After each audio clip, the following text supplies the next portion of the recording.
Firelord was another game programmed by Stephen Crow, following the award-winning Starquake, and you'll recognise some similarities between the two games when it comes to the style of graphic presentation.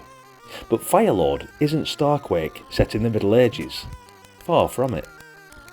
You play the role of Sir Galaheart, a noble knight out to end the rule of the evil queen, who has enslaved the population of the land of Torot, using the sacred Firestone which she has stolen from an unsuspecting and very friendly dragon. Galaheart has to become the Firelord and defeat the evil queen. Not an easy task.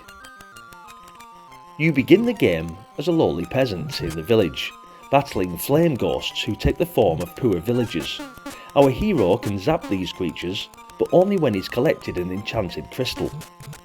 As well as the ghost which Sir Galaheart must dispel, there are a host of characters for him to meet and trade with. The peasants know the villages and forests well, although they are often slow-witted. Travel may be arranged by paying the gatekeeper at a toll house, or by buying a timescape spell from a herbalist or some other magic character. The tithe ward keepers will keep objects safe and sound. The witches and wizards have spells available, and the dragon's teeth may be of use. Weapons can be obtained from the knights, and the wise old man is a useful source of information, as is the hermit, who is rumoured to live in the forests. All the real villagers are hiding in their houses. They can be persuaded to help you by giving you information, and you can barter with them for useful items. But when you begin the game, you won't have anything to barter with. This means you're going to have to steal something.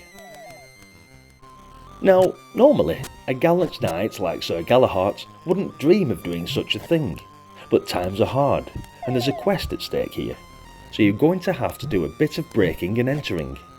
You'll always find someone at home, but you can still walk out with a useful object if you're quick at manipulating the various icons on the bartering screen. Each occupant provides one or more types of service. Select the type you require, and between 1 and 4 of your objects which you are prepared to trade in exchange. If your payment is sufficient, the occupant will make an offer by displaying a suitable icon. If you wish to complete the deal, select the icon displayed. Succeed and you'll be able to trade. Fail and you'll have to stand trial. More about that later. Let's first have a closer look at trading and the whole aspect of cheating.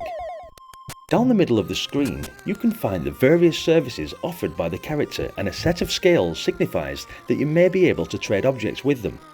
A signpost will give hints about finding where you are. You can also gather information, buy supplies such as food, weapons or trading tokens, find out information on how to accomplish your quest, cast a spell to a magic place using the timescape service, or pay a toll to pass through the house if the portcullis icon is present.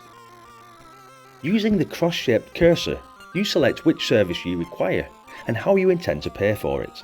For example, you could offer a bag of gold and a candlestick in exchange for a timescape spell.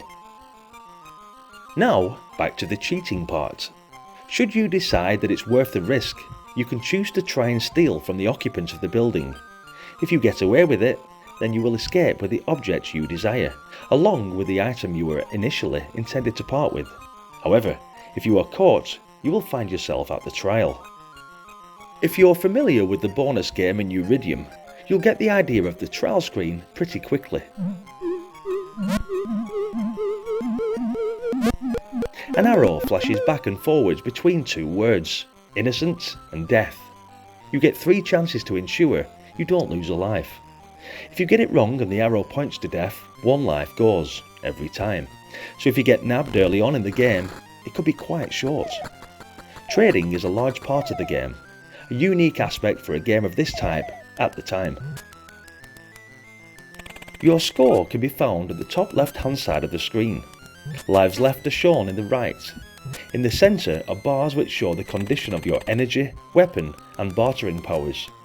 Items you've collected are also shown at the top of the screen. You'll also find useful things dotted around the landscape, things like the crystals and bits of food which help keep your energy up. Making a map is essential, and always remember where you've left a supply of food. Firelord is an excellent game with decent, colourful graphics and good sound. I particularly like the clacking sound which happens when Galaheart dissolves after running out of energy, or when he is wiped out by a baddie.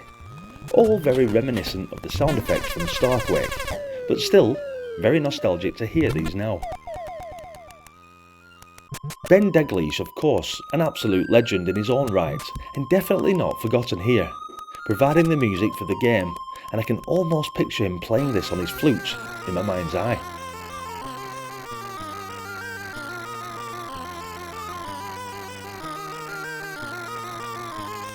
Well, that was Firelord. A great game, and one that's definitely worth trying if you haven't already. Don't forget to hit the like button, and let me know what you thought about this game in the comment section. Also, please don't forget to subscribe to the channel, as we delve even deeper into the library of awesome Commodore games, with a hope to bring back some fantastic nostalgic memories. I hope to see you in the next video, with some suggestions coming up right now. Thanks for watching, bye for now.